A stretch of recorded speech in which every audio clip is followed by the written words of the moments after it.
Hi to everyone around the whole world. I got chocolate in my lap, and early this morning I had turned on TV and was flipping through news channels getting depressed about murders, politics, and COVID. And so I went outside to sit in the sun and breathe in the photons. And like a magical gift from all around me and many trees at the same time, many birds were chirping so happily in the sun, and their happy chirps made me feel wonderful. And then came a longer, higher-pitched wail of a red-tailed hawk, and the chorus faded at the sudden emergence of a predator. The big hawk was so beautiful, sitting on a branch. It was only about 40 feet away. And like me and all those singing birds, he seemed to be breathing in the photons from the sun too. And then his big wings spread and he flew off. All the birds began singing again, and I loved their joy. And I love you. Hey, you guys, I'm going to put chocolate down because I want to say celebration. We are close to breaking through 170,000 subscribers at this Earthfiles YouTube channel. So, summer solstice celebration, here we come. Remember, it doesn't cost anything to subscribe. So if you haven't yet, please click on that red subscriber rectangle in the lower right of your screen. And thank you so much. This is a revolutionary time. We are getting closer to that fundamental truth we have discussed in this weekly broadcast. We are not alone in this universe. And my goal is to keep highlighting evolving news in science, environment, real X-Files, while we wait for the headline of this century and all centuries. We are not alone in this universe writ large around the world. And tonight, let's start out with fascinating medical news. It's called a zombie gene. A new study published in Scientific Reports on March 23, 2021, quote, challenges the widespread belief that brain activity comes to a halt immediately at death or shortly after. Researchers at the University of Illinois in Chicago found that glial cells not only come alive, but also increase in size and grow arm-like appendages hours after a person dies. While the brain neuronal genes are dying down, the zombie genes come strongly alive for at least 12 hours, a new observation that the brain does not quit when the heart stops beating. The researchers found that zombie genes in the human brain seem to come alive to clean up brain tissues after injury, oxygen deprivation, or stroke, close quote. But I also couldn't help wonder if this new medical discovery of the zombie genes that come alive after the human heart stops might also have something to do with helping the soul transition from the container body. News headlines also keep sprouting up about the COVID funding bill's 180-day countdown for the Secretary of Defense and DNI, the Director of National Intelligence, to give Congress and the American people a lot more information about the UFO-UAP phenomenon. What we're all waiting for is official information about UFO advanced aerial threats and associated foreign adversaries. Meanwhile, here are recent tidbits from Fox News last Friday night, March 26, 2021, when host Tucker Carlson talked with Christopher Mellon. Mr. Mellon has been a member of To the Stars Academy, TTSA, and was a former Deputy Assistant Secretary of Defense for Intelligence in the Clinton and George W. Bush administrations. He also formerly served as the staff director of the United States Senate Select Committee on Intelligence. Tucker Carlson asked, quote, "What do you think we're going to learn from the 180-day countdown report?" Close quote. Chris Mellon, quote, "I think it could be profound and transformative," close quote. But he did not give details about what specific UFO ET information is coming that could be transformative. Carlson also asked, quote, "Why haven't we heard this before? It's a huge deal. It could change our perception of our place in the solar system, in the universe, really. Why hasn't anyone come forward with this prior to June 2021? Close quote. Mellon replied, quote, "It's largely been a matter of stigma and people are afraid to discuss it. You know, it's shocking." He also said, "I think it's going to raise a lot of questions and send some shock waves. So there is a lot on the plate, and I think it is going to be a big deal." Close quote. It will be a big deal if the Secretary of Defense and Director of National Intelligence hold a press conference and finally confirm that humans are not alone in this universe and that our government has known since at least World War II that other intelligent beings have long been in Earth's skies, in advanced aerial craft and other technologies beyond human understanding. Next, the SecDef and DNI will hopefully explain what they consider to be advanced aerial threats and foreign adversaries. Military whistleblowers and experiencers of human abductions have referred to non-human alien conflicts as ancient and ongoing between reptilian humanoids, tall blonde humanoids, and a lot of different grays that are both small and tall and mostly artificial intelligence. But who plays on what team? I've talked with you before about my long meeting in December of 1999 with a Defense Intelligence Agency analyst who sought me out after he retired. He told me his job in the DIA was to monitor and analyze the alien presence and conflict on Earth of 3 competing extraterrestrial civilizations that base themselves on Earth, underground, underwater, and inside mountains. He told me the competing aliens have been using Earth as a laboratory for at least 270 million years, and that our government has solid proof of that. When I asked him what the proof was, he answered, quote, "If I told you, we would both be in great danger," close quote. We need to get past that kind of restriction. But he confirmed that all 3 non-human groups have been in conflict about terraforming and mining Earth and manipulating DNA in already evolving primates to create a kind of worker slave for the ETs that include the current human model, Cro-Magnon Homo sapiens sapien. A similar extraterrestrial conflict is described by Tyler Jones from Gadsden, Alabama, after his abduction by tall blondes from the farm where cattle mutilations were taking place in 1993. Where we left off last week in part 1 was Tyler being shown telepathic images by the tall blonde Nordic of alien machines that levitated in the air above large blocks of limestone being moved to build pyramids. The largest Great Pyramid of Cheops in Giza has 2.3 million stone blocks, and each weighs approximately 2.5 tons. Tyler Jones from Gadsden, Alabama, was amazed that the big blocks moved so easily into the air when a black instrument was aimed at the stone blocks. What image did the tall blonde in 2012 show you that humans were making with blonde technology that could levitate stone?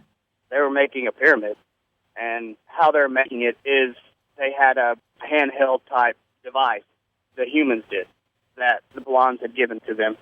It was a flat box maybe 8 inches by 4 inches, had a small handle underneath and what looked like 2 rods coming out of the front and what looked like maybe dials or a screen on the back.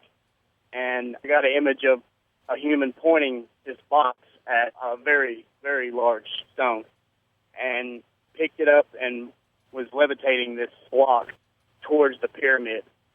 And then it handed the block off to another human. What were you seeing as the final product of all of these levitated stones? The next image was 3 pyramids, a sphinx, a lot of different smaller pyramids on the sides. It was Giza, is what it was. But the sphinx, it wasn't the sphinx like today, with a human face and a lion's body. It looked like a lion. Maybe it was changed later. I wonder what the lion means to the tall blondes. I do not know. All the small pyramids around it, all the obelisks, it was amazing. Did the tall blonde put thoughts in your mind about why they built this and what they were doing? I got the feeling that it was a type of power source. Different structures that he showed me were, I guess, landing pads for the craft that they had. Did you see craft that we would call discs or spheres or cigars or triangles moving in and around the Giza complex? Yes, I saw small triangles, maybe the size of a small car, very large triangles, maybe a mile wide, long cigars, maybe almost a mile wide, small disc, big disc, floating above structures at different times of what he was showing me. This was their energy base for the power that they needed for the craft and to mine on Earth. Yes. The next image I remember after Giza was more structures that they either already had built or were building. I saw another pyramid, but it wasn't like the one at Giza. It was a step pyramid. The next thing I saw was another blondes meeting. A lot of them gathered around, and the blondes told me that they didn't want to do the work anymore. So they decided to create another being to do the work for them. They took what was here on Earth, which was humanoid, and mixed it with their DNA. I saw flashes of things that looked like human, but they weren't. They tried the first time and didn't succeed. Second time it looked better. Third time it looked better. And the last time they came out with us. They came out with us humans. Yes. Did you have any telepathic information from the tall blonde as he's showing you these images of what their relationship is with the Greys? Did they make the Greys? Did the Greys work for them or what? I asked him what they were. The blonde showed me an image of maybe like fish bowls with things growing in them. From what he said, they're genetically engineered. I guess they can just make them whenever they want to, like a worker being. What were the blonde beings doing here in 2012? Well, as the story went on, as far as the beginning, they created us. But near the ending, after everything was built, they had to decide what to do with us. They left and went back to the star cluster that he showed me, wherever they're from. And half of them thought that they should just leave the Earth to us, that we had earned the right to live. But a small group of these blondes thought that we shouldn't. You know, we were created, so we should be destroyed, and felt sick at the very idea of us being here, and that their DNA was in us and wanted to destroy us, but that wasn't allowed. Well, they ended up leaving, left us here, and that same group, these blondes that felt sick at the very idea of our existence, somehow got back here to try to destroy us. The blondes found out about it, so they come back to stop these blondes that were trying to destroy us. The bond that they felt with us was as if we were their children. They didn't want us to die. So they came back, and there was a war between the group of these blondes that wanted us gone and the group of these blondes that wanted us there to take care of the Earth. And on one side was the Greys and the blondes. The Greys were genetically engineered. But on the other side, I saw a picture of what looked like it was the side that wanted to destroy us was also the Greys, blondes, and also saw a picture of what looked like a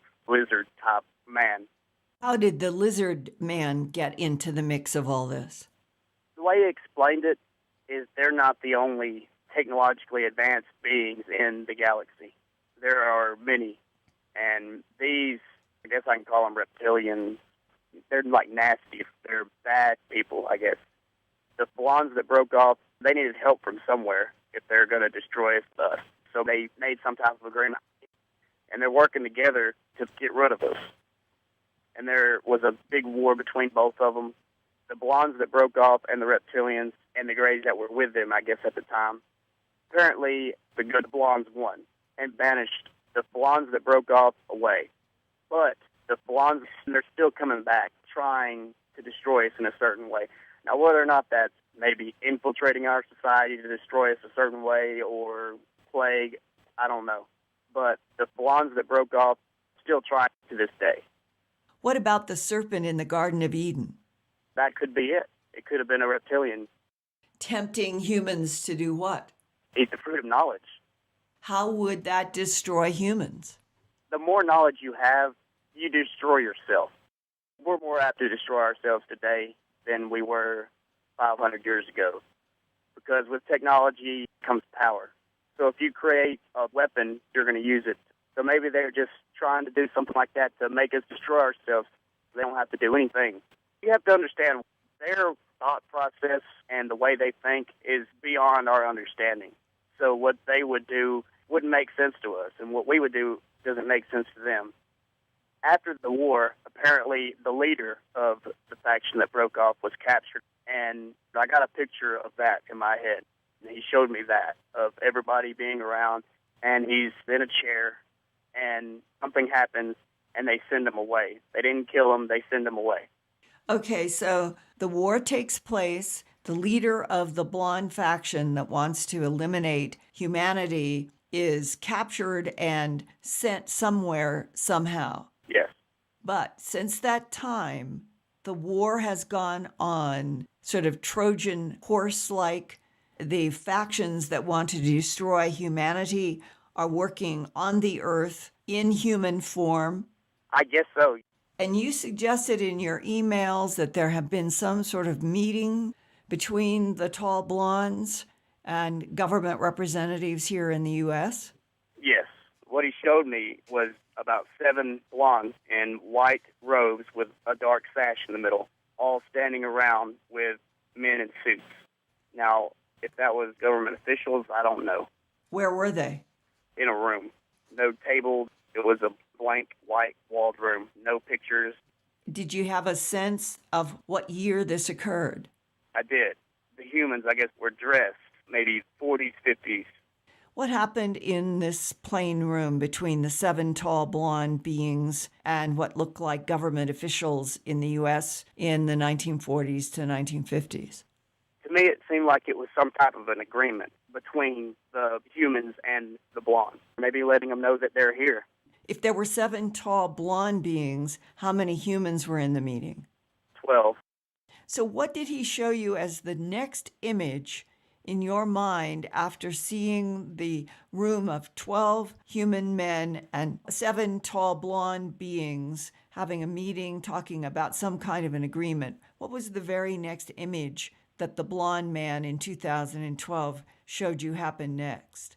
The next image I saw was of, I guess would be one of the blondes, but he had a white beard and his hair was white. I guess he was old. And he was standing in the middle of the room with a human in a suit. What they're doing with us, it's something to do with genes, maybe changing us in some way. And they are doing this through genetically manipulating sperm and eggs in current humans in order to make a whole new population of humans that will be different than the ones that the other blonde faction want to destroy. Yes. It wasn't anything as far as looks. It was something within. One thing he told me was the difference between him and us was the brain. They're able to use all of their brain, and we can't. And I guess we were made like that maybe to keep us in line. You know, if you're just smart as the boss, then the boss doesn't like that. The blondes live way longer, and they're able to do things because they can use their entire brain. So humans were made with a restriction on what we could access in our brains, Exactly. meaning that they have been trying to manipulate certain bloodlines for thousands of years of humans that they created. Exactly. And that today, some of you are the current human model from the genetic manipulation that the blondes have been doing on the earth. Right. What do you understand that the blondes want to do with humans now that are the product of all of the genetic manipulation for the past several thousand years? I don't know exactly what he wants to do, but I know that it's something to do with maybe making the entire population in a certain way. Tyler Jones is not the only abductee who has described a kind of civil war in the tall, blonde civilization.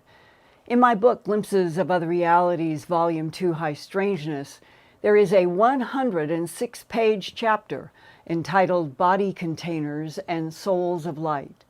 Several abductees recount their experiences with tall humanoids, some tall blondes, that are described by abductee Juana Lawson this way, quote, "Those tall blondes wanted to take a sub-creature and evolve it to the level that they were on and prove that this could be done, like taking animals and giving them the hearts of angels," close quote. Summarizing Juana Lawson's insights about the tall blondes from her November 1983 abduction in Pennsylvania, those extraterrestrials from another star system 2 million years ago decided to manipulate DNA in already evolving primates on this planet Earth. The idea allegedly began when the tall blondes built many large pyramid, obelisk, and sphinx structures on this planet for energy production, and then they got tired of doing the work themselves. Juana Lawson says the tall blondes then decided to experiment by using some of their own DNA to create an Earth creature that they could communicate with telepathically so it could do work for them. It's the same concept that Tyler described. The tall blondes wanted to make controllable worker beings for Earthworks. And then that faction of controller tall blondes manipulated DNA in already evolving Earth primates and kept tweaking their various evolutions up to us, Cro-Magnon, Homo sapiens sapiens. And during that evolution, those tall blondes tried to protect their humanoid experiment from another faction of their own tall blonde civilization that despised the Earth humanoid creations because our advancements were due to the insertion of the tall blonde genes. And that disgusted some of the tall blondes, and they decided to annihilate the Homo sapien creation that their fellow tall blondes had made. Juana Lawson says, as an abductee, quote, "You have a group of tall blondes that is trying to defeat the other tall blonde experiment. You have a group that is doing everything it can to prove that the experiment was a fluke. They have tried to undermine from the beginning that they argued could not be done. I call them the controllers. They think humans are despicable, less than a roach," close quote. And I ask Juana Lawson, when anything feels hatred and wants to destroy, it usually means the destroyer is threatened by something. Why would humans threaten the very advanced controllers, the controller tall blondes?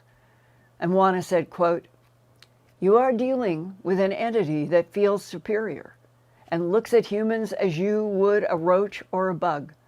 The controllers don't want to concede that the tall blondes that made humans by manipulating genes in a lowly evolving primate, that the other blondes could be right, that lower life forms could evolve.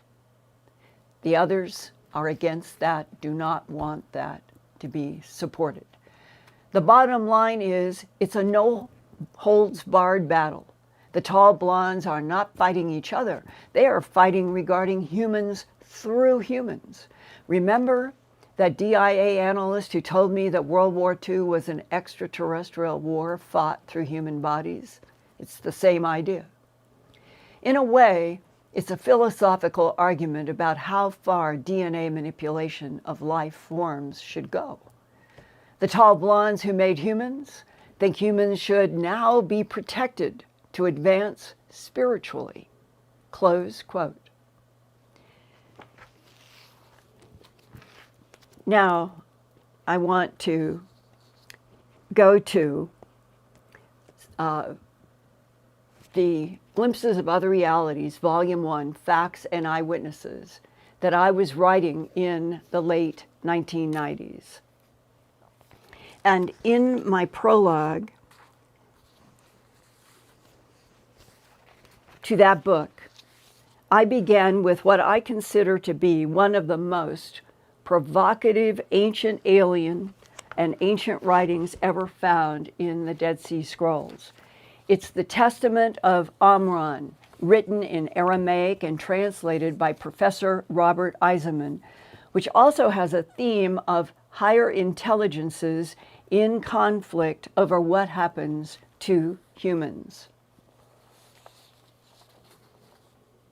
This is the Qumran Cave 4, where the Testament of Amran was found in fragments of Aramaic language that are at least 2,200 years old. In the 2nd century before Christ, Qumran was the village where the Essenes lived in a common bond about expecting a divine Messiah to usher in a new kingdom on earth. In the 2nd century before Christ, the Essenes began writing their mysterious Dead Sea Scrolls, first in Aramaic and later in Hebrew. The fragile scrolls were buried inside of hill caves. Bedouins did not discover this Qumran Cave 4 until August of 1952. Qumran is about 20 miles east of Jerusalem on the northwest shore of the Dead Sea. After World War II, a Bedouin shepherd was first to discover the Dead Sea Scrolls in the first of 10 caves. The scrolls survived for at least 2,200 years because those desert caves were so dry. That's why those original and very ancient Aramaic words in the Testament of Amran are so intriguing and seem to echo what Tyler and Juana Lawson and other people in the human abduction experiences have been told about an ancient war ongoing from the days of temptation by a reptile in the Garden of Eden, a reptile described as a teacher and a leader of forces in darkness and evil. Here now is the Dead Sea Scroll Testament of Amran. Quote, I saw watchers in my vision, the dream vision. 2 men were fighting over me, holding a great contest over me. I asked them, who are you, that you are thus empowered over me? They answered, we have been empowered and rule over all mankind. They said to me, which of us do you choose to rule you? I raised my eyes and looked. One of them was terrifying in his appearance, like a serpent, his cloak many-colored yet very dark. And I looked again, and in his appearance, his visage like a viper. I replied to him, this watcher, who is he? He answered, this watcher, his 3 names are Belial and Prince of Darkness and King of Evil. I said to the other watcher, my lord, what dominion have you? He answered, you saw the viper, and he is empowered over all darkness, while I am empowered over all light. My 3 names are Michael, Prince of Light, and King of Righteousness. Close quote.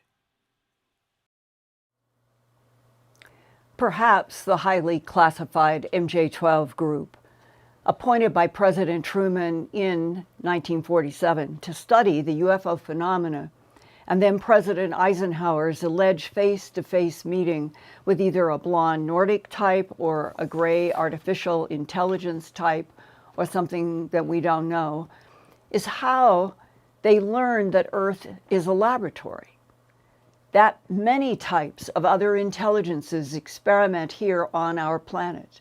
And according to whistleblowers, our current species of Homo sapiens sapien is one of the experiments. But the ET manipulators have wanted that kept secret, and human power brokers were glad to keep the secret. But now it seems like something else is pushing hard against the policies of lies and deceptions, wanting the truth to break out. Will some of the friendly ETs be able to save Earth from persistent tribalism that has kept humans fighting against each other instead of the much better path of peaceful alliances that help everyone? It feels like a lot now in 2021 is hanging in a very, very uncertain balance. And about to burst into the big hall of destiny is the mind-cracking truth. We humans are not alone in this universe, and we deserve to know who made us, who hates us, who loves us, and who wants to protect us. Now, for those of you who would like to go over Tyler's interviews and see a lot of the images involved with that report and others, please go to my Earthfiles News website for the 7-part series that began on March 19th through March 28th.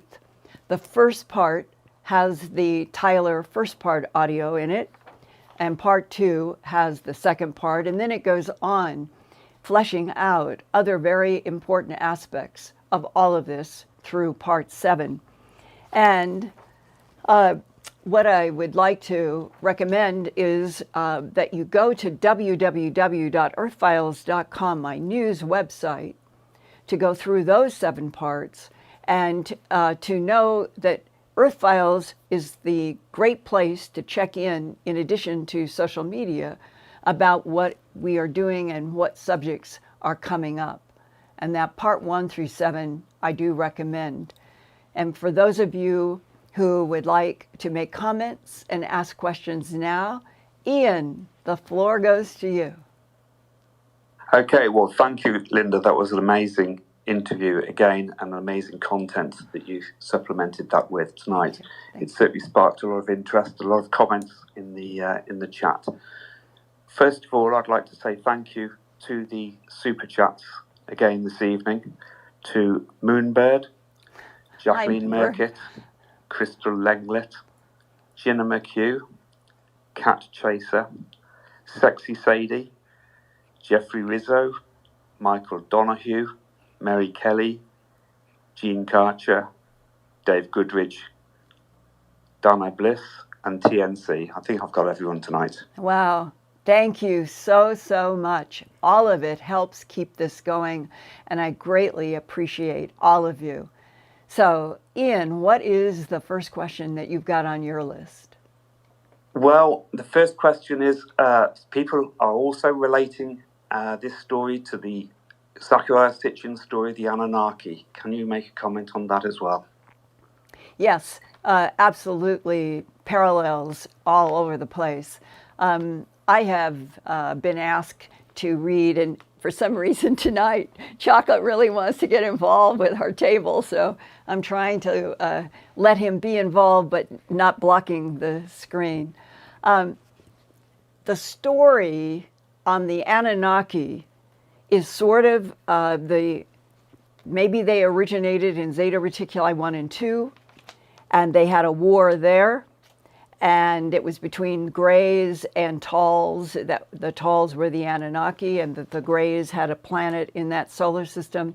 And the story that I have read in a French book that I was asked to read and do a book commentary to a couple of years ago, the way they laid it out was that the Tals in the Zeta Reticuli 1 and 2 solar system made a I guess you'd call it a secret run to the what was called the gray planet in the French book, meaning a book of the or a planet with the grays, and that the tall ones in that same Zeta Reticuli 1 and 2 solar system wanted to get the genes from whatever the grays were, because they're a mix of artificial intelligence and organic. So it's hard to know and even judge any of these alleged translations, because none of us have been to Zeta Reticuli 1 and 2 and know if this makes sense. But it was the same story, that the Talls wanted worker bees. And they went surreptitiously to another planet in the solar system, brought back genetic material, started making their gray worker bees, and then they got into a war, and then they left and ended up on Mars, and they were there for a while, and then they had an attack by the Greys. This story keeps going on as a backstory to the Anunnaki. We'll say all of this sandstone that is carved with the history, allegedly. And if this is all true, then the backstory on the ET interactions with Mars and Earth goes even to a 37 light year away solar system, going back who knows how far. So it's the same theme, whether you're talking about the Anunnaki or you're talking about some of the whistleblowers talking today. It is exactly the same theme.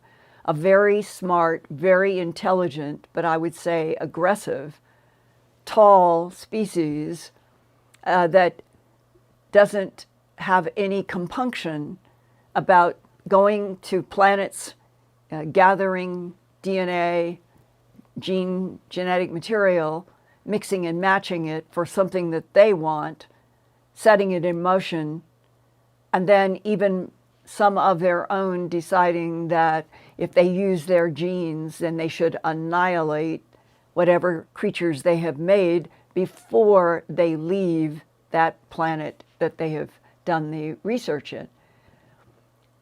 So what is behind the same similar storyline, whether it's alleged Anunnaki translations, whether it's military whistleblowers, or a lot of the abductees who have the same sort of outline of Talls that came from another solar system. They're the ones responsible, allegedly, for the maybe 2 hydrogen bombs on Mars that John Brandenburg has written about in Death on Mars. They end up on Earth. They do the same thing. They start doing DNA manipulation in the primates evolving in Africa.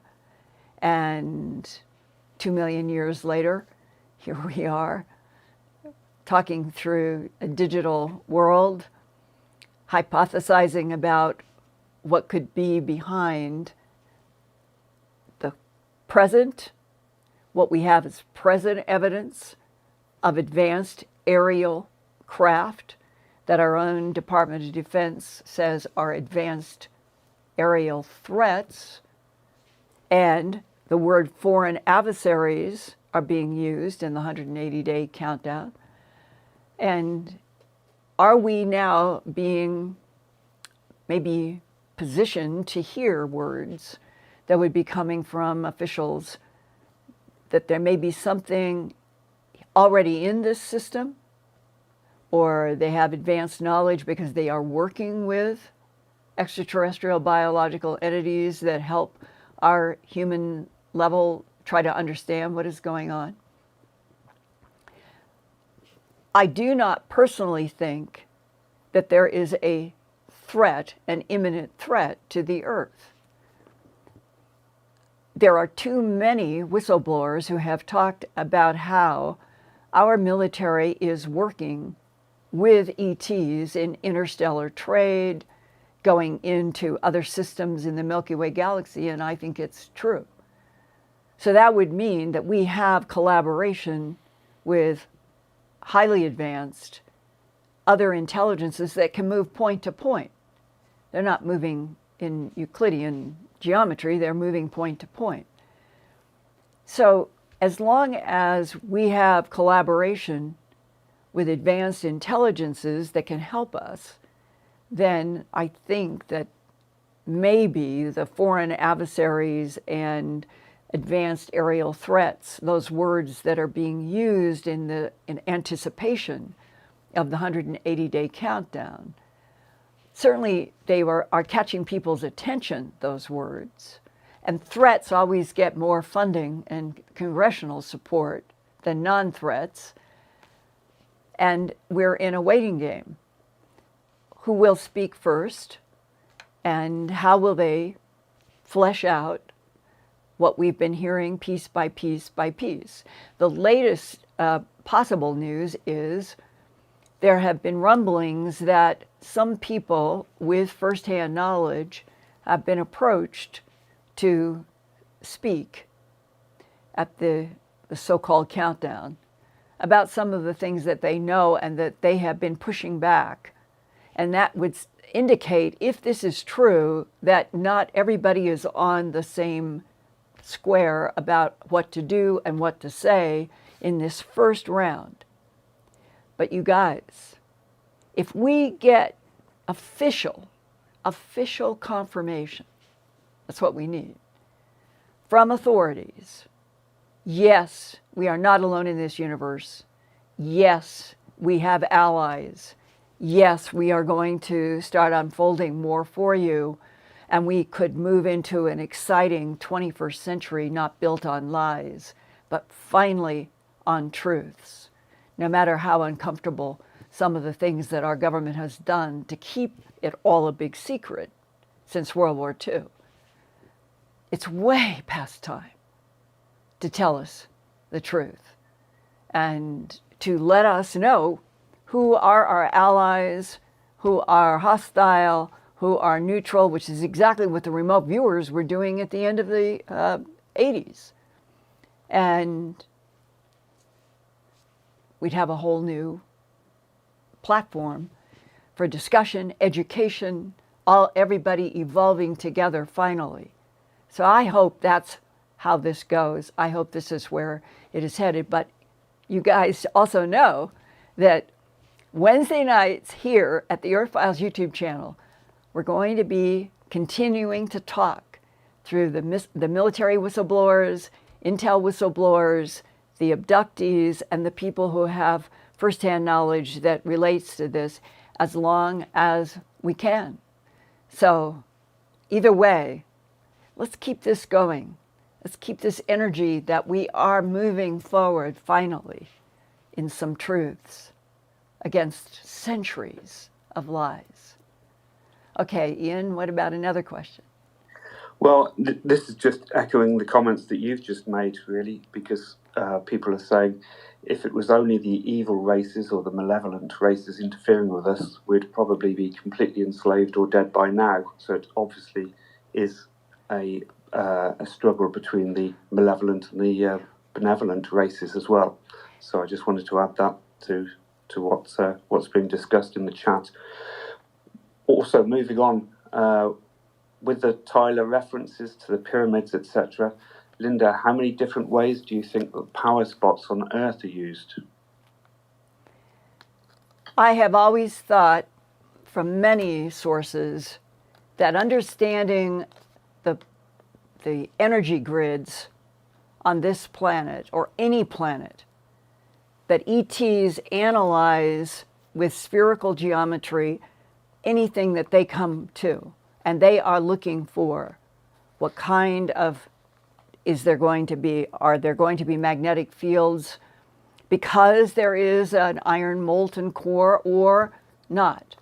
Are there going to be large spaces that have developed inside the interiors of planets and moons that the non-humans who know how to do this can access quite rapidly and create places that are inside, like ready-made underground places for protection, and then using those areas to launch off in their exploration until they have settled on a planet that they look at as a laboratory and then experiment for millions of years, as apparently this Earth has been done. So the energy systems in our planet, we have that huge, gigantic crystal iron core that is slowly rotating in this liquid of iron and some nickel, sets up the magnetic fields, also makes our planet unstable in the sense that volcanism has played a huge role on our planet's history. And we are still an active planet with potential huge volcanoes that could erupt. But the magnetic fields then give operational ability for advanced intelligences who know how to use magnetic fields and other aspects for building neutralizing gravity machines and invisibility, all of the things that are happening on this planet. That's what these advanced civilizations can do. And it's how they can be invisible in as many skies as they want to be invisible and still be interacting with surface populations on any planet or moon. And that's what has happened on Earth. And we have been kept out of the equation for the most part. Outside of, there have been spiritual categories, there have been folklore categories, there have been mythology categories of high strangeness going back as long as humans began to write in stone or clay, working with the phenomena that we know today, that the grays, the blondes, the reptilians, all of them, they can be in a room and they can project this invisibility frequency, observe us, be around us, and we don't know. Or they project themselves as something with wings. So we are beginning, I think, as a global population, to catch up to the fact that we're on a planet that is alive, it is vital, it is unstable, but it has all the ingredients for why pyramids, obelisks, and the structures that advanced intelligences knew how to build on what magnetic field lines in order to have a power grid that Tesla said that we should be able to be on a planet where there would be energy at all times to everyone everywhere if we were tapping in to the magnetic fields and electrostatic energies with the kind of equipment that he was building. And there's got to be something about Tesla that had to be pointing in the right direction, or the FBI would not have been ordered to go into where he lived in New York, and they must have been monitoring him because of the rapid entry by federal forces to get a clean sweep where he lived and where he died because they wanted his patents. And Tesla's patents are one of the most valuable things, apparently, to a lot of people who would like to have access and be able to build these energy grids and do it, I suppose, in secret, but we're still in a capitalist mind where everything has to be done for profit. And the idea of a planet that had the ability that everybody anywhere at any time had access to all the energy that they needed, that is a concept that we have to evolve and finally reach a new level on this planet, which is my prayer every day, that humans get past tribalism. If it is the bad blondes, bad reptilians who are trying to keep us at war with each other, it's another reason to defy them, to really defy them and go out every day and breathe in sun and know peace and love and approach everyone that way. And then Can you imagine what it would be like if we finally had friendly relations with grays, the artificial, we'll call them their AI, that can do so many things, and that we'd end up on a planet where could have trade with their AI, and they could have trade maybe for the protein that some of them take in the animal mutilations. So I think if you get past the idea that there has been a lot of evidence of perhaps violence in our past and Mars, and that we are in a different century, and our government is already peacefully working with some collaborators on interstellar trade routes, and that's the direction to concentrate on. The future then isn't scary. The future is exciting, and that maybe we will be in the halls of the cosmos. Homo sapiens sapien from Earth, used as an example that you could take a primate on a laboratory planet, mix and match certain genes, and end up with an evolutionary creature that eventually the divine field itself would insert souls that even the ETs, as Terry Lovelace says, the ETs would like to have a human soul, and they can't have it. And if we can learn what it is about the relationship between the divine field behind this huge cosmos and humans who have been abused in many different ways, maybe it's that. Maybe it's just breaking through consciousness in humanity that reaches out into the universe, and we become an example of something extraordinary. The divine field working through a genetically created and manipulated consciousness. So I'll opt for that path in the timeline. Oh, they're saying it's a bit out of sync, and we never know why this happens. Do we want to restart? Can I get feedback from you guys? I have no idea, because I don't know that I'm out of sync. Tell me if I should keep going, or should we stop and try? Ian, what are you getting? I'm just checking into the chat at the moment. So I'm not seeing anyone saying to restart or anything like that. And there's always a little bit of a delay here for me.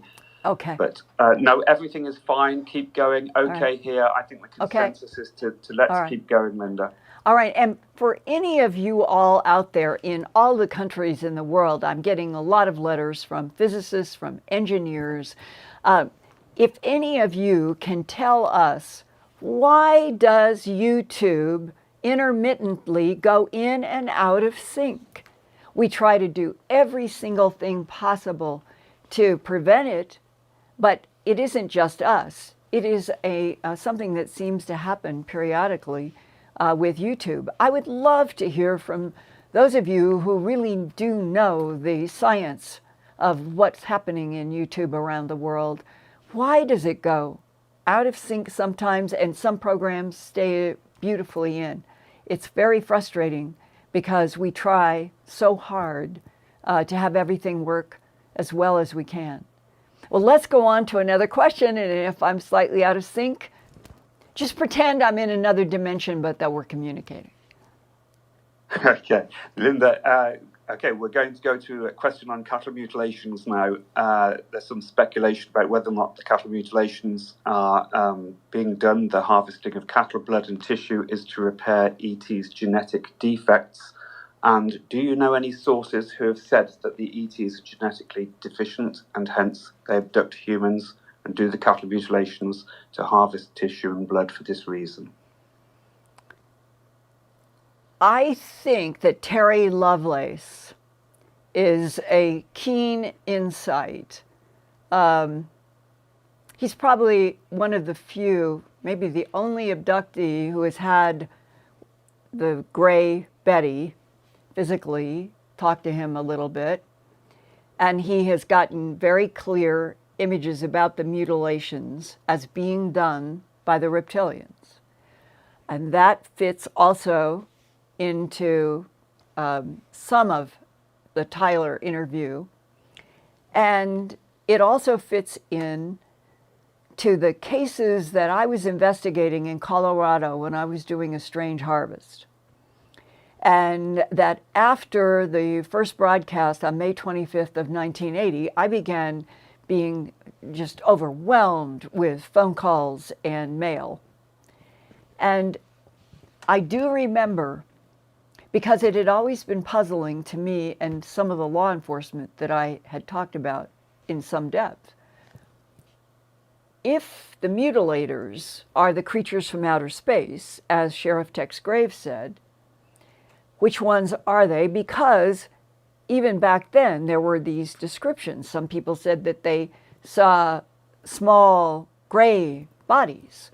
There were two cowboys, I've got this in a newspaper someplace going all the way back to 1976, and two cowboys out in a ranch said that they saw two small gray, they thought they would look like little kids, rise straight up in the air and come right over the fence post of a corral, totally in control, and came down slowly into the corral. And the cowboys were scared. They did not know what they were watching. They admitted it. They said, we ran back to the ranch house to talk with people there.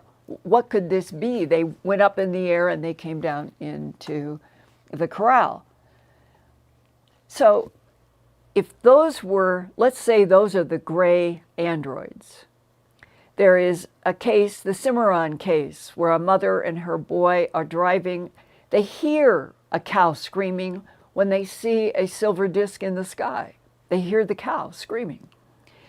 The mother stops, pulls the car over, and in the hypnosis that she did with Leo Sprinkle long ago,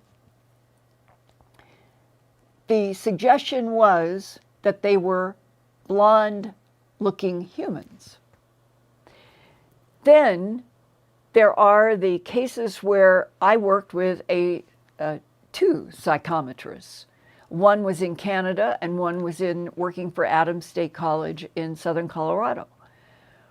And I had a piece of hide that had glowed right between the two eyes on a horse.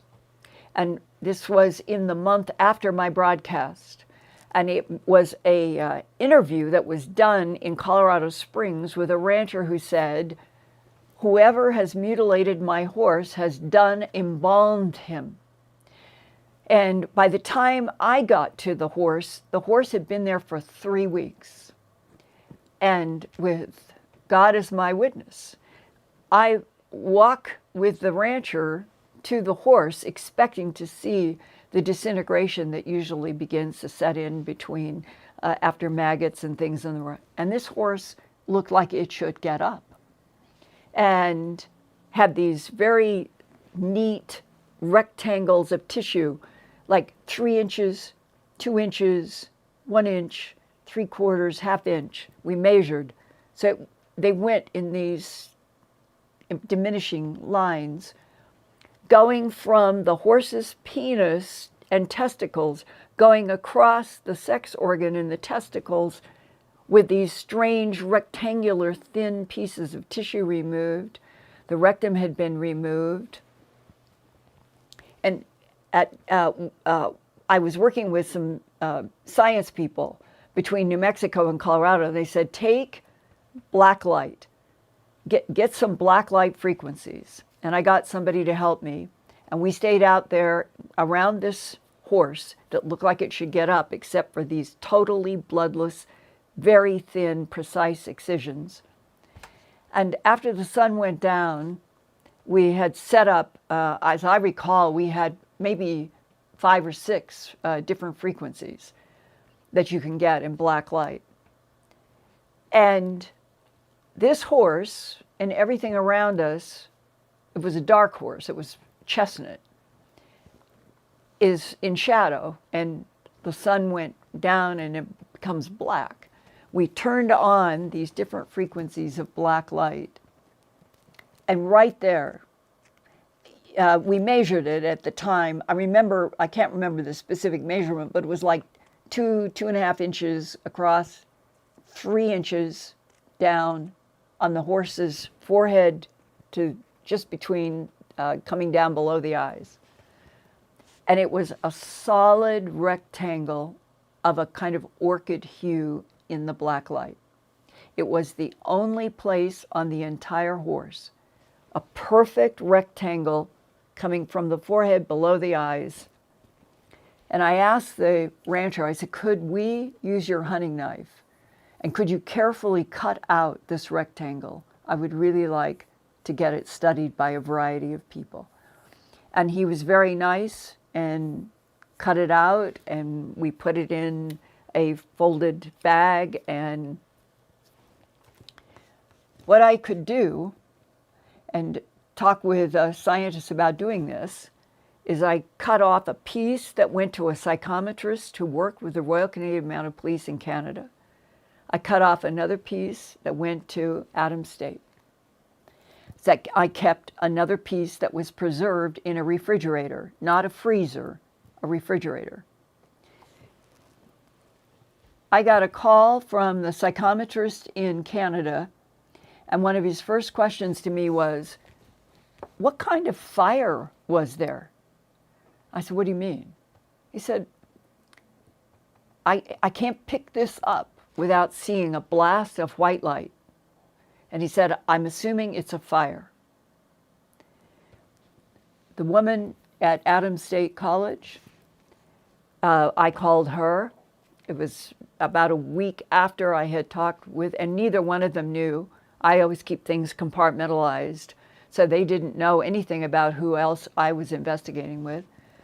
I called up the investigator who was working with the archaeology department in Adams State, and what she would do is pick up pottery shards, hold them, and tell the scientists, because she had this gift, she'd see the movies when she would pick up different pottery, and they knew that she was so good that she was giving them information that they were then going and reinforcing with investigations and finding whole new things because of this woman's ability to see the movies of the use of the shards. So when I called her, because she had asked to have some time with it, so I didn't have to be there, and it literally the same question as the psychometrist in Canada. Linda, what was the fire? And now I know I don't want to cross-pollinate from him. I said, what do you mean? What do you see? And she said, tremendous white fire, but what puzzles me is it's cold. It's freezing. It looks like white fire, but it's freezing. And then she went on and said, and I see something that I don't recognize. It's small. It's not much taller than 3 feet. There are 2 of them. They seem to be working for something else that is there in charge. And they are there. This is exactly what she said. They are there to gather sustenance from, in this case, it was a cow, or a horse, the horse, to gather sustenance for whatever is in charge of them, but they are not in charge. These small childlike things that I see are doing the work. That goes all the way back to 1980. March 25th, 1980 is when A Strange Harvest first broadcast in the CBS station in Denver. And that's what a psychometrist who was working for Adams State College got. And the psychometrist in Canada ended up sending me a report. He was not as clear on what was generating the white, but he had this sense of fire, and eventually, I think when I got his report, he thought that the temperature was strange because he expected heat, and she immediately had said about her confusion. Now, people will say, well, psychometry doesn't prove anything. And proof is a difficult game in terms of getting things that are indisputably proving what is doing the mutilations. But I feel that I have collected enough tissue. I've worked with pathologists. I've worked with veterinarians on necropsies. I've worked with electron or microscopes that can look at tissue and define that it has been heated, but there's no carbon. The list goes on and on. Doing the soil compression tests where animals, one after another, in various parts of the country and Canada would be found having dropped from a height to the ground. And it is a genuine phenomenon that I think is related to the collection of genetic material to create container bodies to be used by, let's just say, a variety of non-human intelligences. Camouflage, container bodies, and sustenance. And the most consistent type throughout all of the people that I have talked to and interviewed that uses the extractions from the animals around the world for sustenance are the reptilian beings. And if I felt there was a threat, I would have reported that a long time ago, meaning to humans and ranchers. I have interviewed a lot of ranchers who have just been scared to death when they saw a beam come down into a pasture, saw an animal being lowered in the beam or being taken up in the beam. But nothing ever happened to them or their family. So I cannot guarantee, and I cannot prove what these three competing extraterrestrial civilizations might do in the rest of this century. But I think the fact that we are here, we've been through tremendous wars as a species on this planet. There seems to be a lot of consciousness and energy of moving away from war, if possible. That would be a great step. Prove those blondes that felt they could make us better. But I don't see a reason for us to be afraid.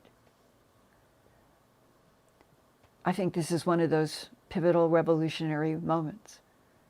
Everything is changing. Everything is changing. And we need to have a handshake with the good guys out there who have believed in us, who love us, who want to protect us, no matter what else is out there. Hang on to that. I love you guys, and I'll see you next Wednesday.